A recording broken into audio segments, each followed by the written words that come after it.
Burkinabé-resistant Ibrahim Maïga in mortal danger from the USA. Alassane Ouattara has decided his fate. Part 1. A fatwa has been issued against Ibrahim Maïga, the American-Burkinabé activist and whistleblower who has shaken the powerful. And this is serious, very serious. Perhaps Maïga has caught wind of the schemes being prepared against him, but Chris Yapi is convinced he does not fully grasp the cruelty or imminence of the threat.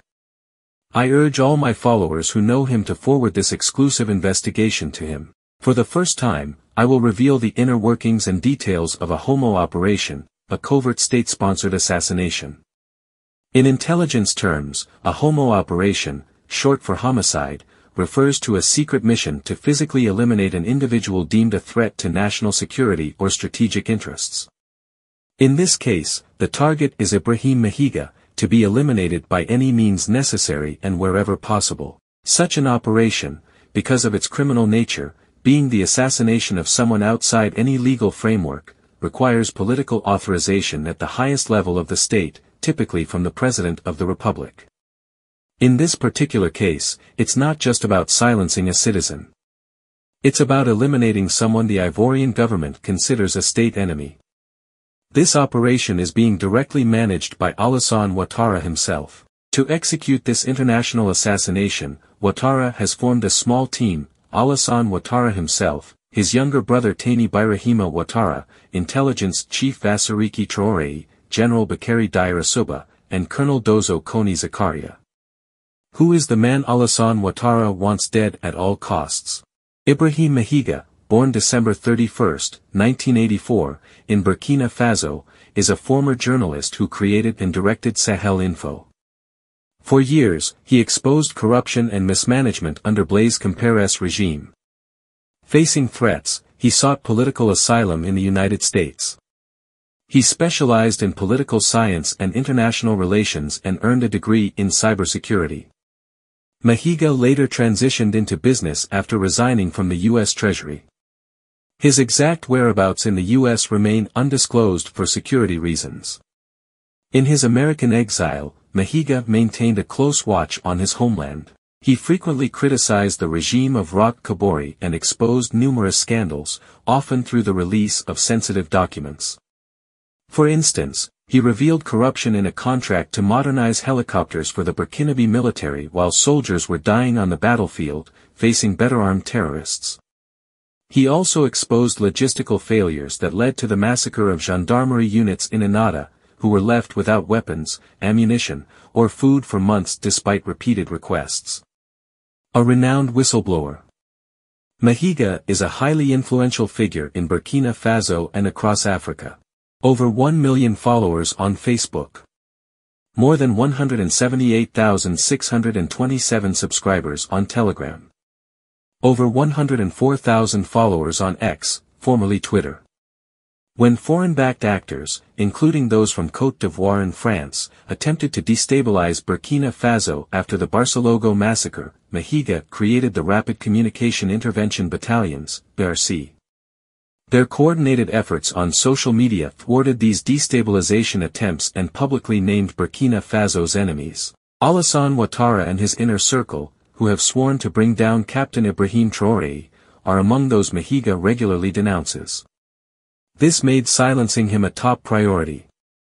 From carrots to bullets, a failed strategy. Someone who sat at the same table as me, not so long ago, is the one who is going to come and say that he is Minister of Defense and he is going to ask what Turkey stops supplying us with weapons. Ibrahim Ouattara and me, if we run for elections, not in Burkina, Niger, or Mali, but in Côte d'Ivoire, I will win. If Ibrahim Ouattara and I run for elections tomorrow in Côte d'Ivoire, I will win these elections. People don't follow us because they are sheep. We are the voice of the people. We speak on your behalf and I want you to confirm it from this evening onwards. Don't be lazy. Don't let them distract us. The connection is expensive, we were promised this or that. We think beyond that. What life? No life is expensive because we are at war. People have already agreed to die for this cause. If people have already agreed to die, to leave their wives and children, you are afraid of the high cost of living, you are still alive while we have a fight to finish. Do you have to be afraid of anything? We just ask for dignity for our own. And whoever thinks he can prevent us from reaching that stage, all he has to do is go and be reborn. I only fear people who were born to two mothers. If you weren't born to two mothers, don't even try to scare me. Because Alassane Ouattara is too insignificant. Macron is too insignificant.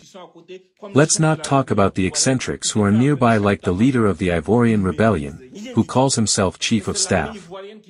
He doesn't control anything at all. And it was the Ivorian army that he insulted him this evening. Share as much as possible, I want him to see that. It was the Ivorian army that he insulted. It was not us who insulted him. You think we're afraid of you. You negotiate with terrorists to have peace on your own soil. Bandits like Ben Mokhtar Maulaud, who are direct collaborators of Al-Qaeda, who become your arms suppliers. You think they are going to provide you with weapons that will fight these people tomorrow. The pride and arrogance that you are showing, we showed it yesterday. Diendérine Blaise Compaoré, when Mali was attacked yesterday, Djibril Bassolé and others came out to make the same speeches, to say that we control our country, etc. Even though they were compromises. Who did it catch up with? It was the people that it caught up with, not them, they fled. Djibril took his underwear to take refuge in Paris. I went to Paris. Every time I went to Paris, Djibril came to see me. When Captain Traoré arrived, he was so open-minded that he even spoke to Djibril. Little bandits like the Alpha Berry, who are in Abidjan, who think they are men, who try to carry out schemes here and there against us. When Captain Traoré came to power, he called me during the day at least 20 times. There are living witnesses. I stopped picking up his calls the day I discovered he was recording conversations, because a man with all his brains, a man who wants to be respected, doesn't record conversations. He has conversations that he has already recorded, he just needs to publish them. Alpha Berry begged himself. He came out on television to say that he had been in contact with Captain Traoré. Newton Hamid Berry called me every hour on the day of the coup. When the French embassy was about to be attacked, he called me to ask that we protect the embassy. I called young people I know who are in the army given the cacophony, and that it was a coup d'état. But these young people who had nothing to do with the coup d'état went to protect the diplomatic influence of France. I consider, as a matter of principle, that we should never attack the diplomatic influence of other countries, whatever the case.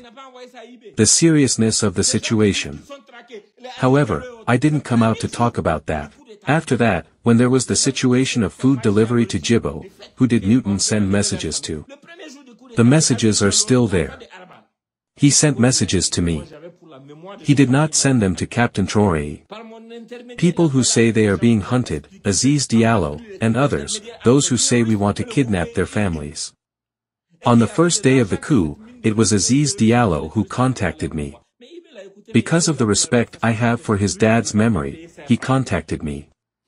Through me, he spoke with people to explain to them that he was the intermediary between the terrorists and a mine, and that there was money that this mine had to give to the terrorists so that they would not attack their convoys.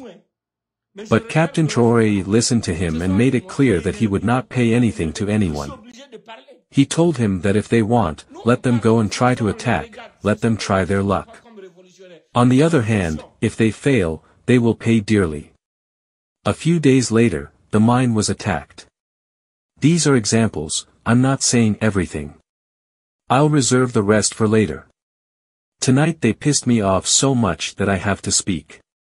We talk, we sit, we look at them. These are people who behave like revolutionaries, but what revolution? Chris Yapi does not lie. Find Chris Yapi on his 2 YouTube channels, his Rumble channel, his TikTok, X, Instagram, VK and Threads accounts.